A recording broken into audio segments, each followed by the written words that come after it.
This is food for thought, not the opinion of this channel. You make your own decisions. You need to know the truth. Fugitive vaccine researcher, responsible for notorious No Autism Link study, arrested for embezzling $1 million from CDC. The very basis of the No Autism Link narrative is built upon research compromised by both criminal conduct and scientific deception. Breitbart News has reported that Poul Thorsen, the Danish researcher whose findings have been utilized for 2 decades to refute any connection between vaccines and autism, has finally been apprehended in Germany after evading capture for over a decade. Thorsen, 64, was indicted by a federal grand jury in Atlanta in 2011 on 22 counts of wire fraud and money laundering.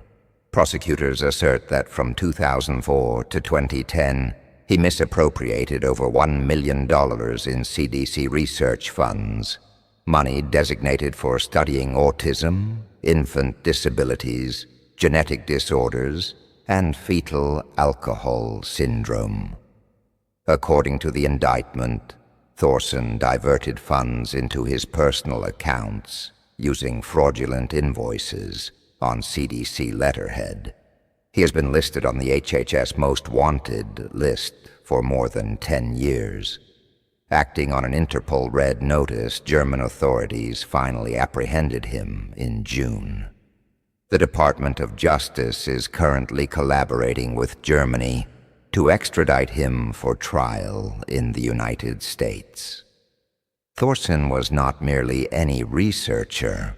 He co-authored the notorious 2002 Danish study, published in NEJM, that became the CDC's so-called gold standard for dismissing any connection between vaccines and autism.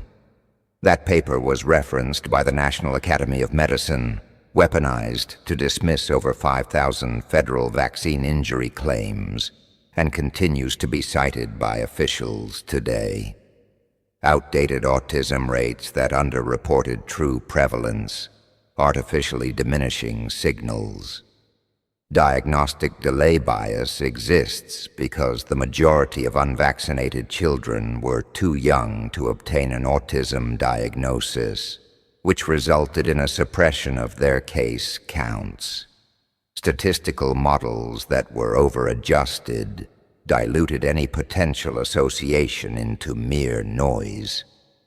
Immortal time bias and reclassification methods miscounted exposures and violated fundamental principles of causality. Conflicts of interest related to CDC co-authorship and funding were never adequately disclosed.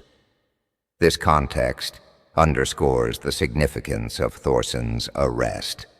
The reality that an individual now facing trial for embezzlement and fraud played a pivotal role in one of the most influential studies on vaccine safety raises serious concerns.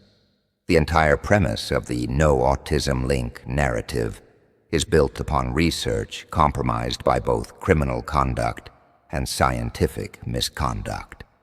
At the McCullough Foundation, we are in the process of finalizing one of the most thorough and rigorous analyses ever undertaken regarding the vaccine-autism connection, free from the fraud and bias that have tainted previous studies. Thanks for watching. Stay informed by subscribing, liking, and sharing this video. Stay tuned for more of You Need to Know the Truth.